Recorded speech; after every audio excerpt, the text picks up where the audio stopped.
തങ്ങളുടെ ആണവ കേന്ദ്രങ്ങൾക്കും ശാസ്ത്രജ്ഞർക്കും നേരെ ഇസ്രയേൽ നടത്തിയ ആക്രമണങ്ങളിൽ ഐക്യരാഷ്ട്രസഭയുടെ ആണവ നിരീക്ഷണ സംഘത്തിന്റെ മൗനം അപലപനീയമെന്ന് ഇറാൻ.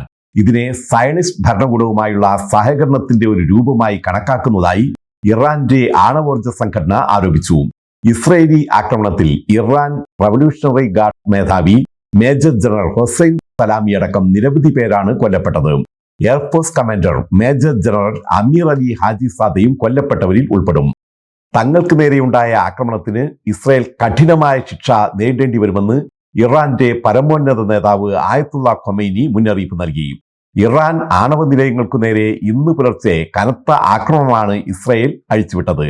ഇറാനെ പൂർണ്ണമായും തകർക്കുക എന്ന ലക്ഷ്യത്തോടെയുള്ള അക്രമമാണ് നടത്തിയത്.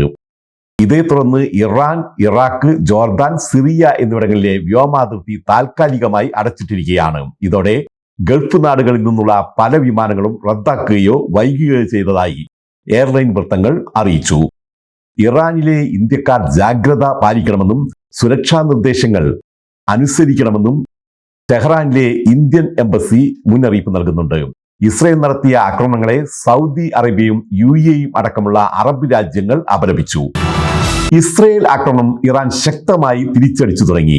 ഇസ്രയേലിന് നേരെ 100 ഡ്രോണുകളാണ് ഇറാൻ തൊടുത്തുവിട്ടത്. ആക്രമണം തടയാൻ സൈന്യം നടപടികൾ സ്വീകരിച്ചതായി ഇസ്രയേലി പ്രതിരോധ വൃത്തങ്ങൾ അറിയിച്ചു. മിഡിൽ ഈസ്റ്റ് മേഖലയിൽ മരണവും നാശവും ഇനിയും ഉണ്ടാകുമെന്ന് US പ്രസിഡന്റ് ഡൊണാൾഡ് ട്രംപ്. ഉടൻ ഒരു കരാർ ഉണ്ടാക്കണമെന്ന് അദ്ദേഹം ഇറാനോട് ആവശ്യപ്പെട്ടു.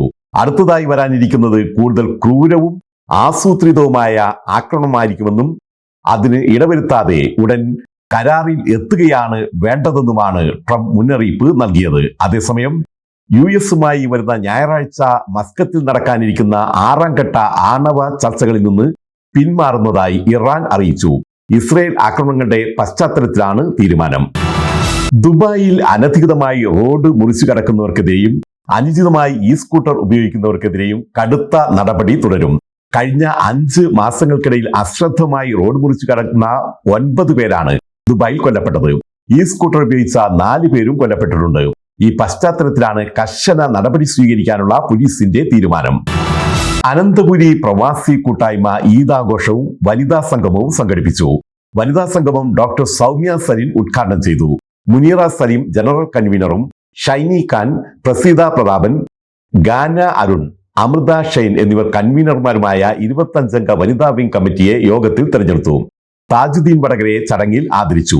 ജ്യോതിലക്ഷ്മിയുടെ അധ്യക്ഷതയിൽ നടന്ന യോഗത്തിൽ Roy Nellikode, Khan Parayil, Abhilash Ratnakaran, Indian association general secretary Sreeprakash, treasurer Shaji John, secretary Jibi Baby, Judson Jacob, Thalib, AV Madhu, Basheer Thikkodi, SM Jabir, Ranji K Cherian, Thekkada Navas, VS Bijukumar, Kabeer Channankara, advocate Santhosh K Nair, Aruna Abhilash തുടങ്ങിയവർ സംസാരിച്ചു. ബിന്ധ്യ അഭിലാഷ് സ്വാഗതവും ഷെഫീഖ് വെഞ്ഞാറമൂട് നന്ദിയും പറഞ്ഞു. തുടർന്ന് സമദ് കടമേരിയുടെ മ്യൂസിക്കൽ ഷോയും അരങ്ങേറി. ഖത്തർ വേദിയൊരുക്കുന്ന അണ്ടർ-17 ഫിഫ ലോകകപ്പ് ടൂർണമെന്റിലെ മത്സരങ്ങൾക്ക് ആസ്പയർ സോൺ വേദിയാകും. ഫൈനൽ ഖലീഫ ഇന്റർനാഷണൽ സ്റ്റേഡിയത്തിലും നടക്കും. നവംബർ 3 മുതൽ 27 വരെയാണ് അണ്ടർ-17 ഫിഫ ലോകകപ്പ് നടക്കുന്നത്.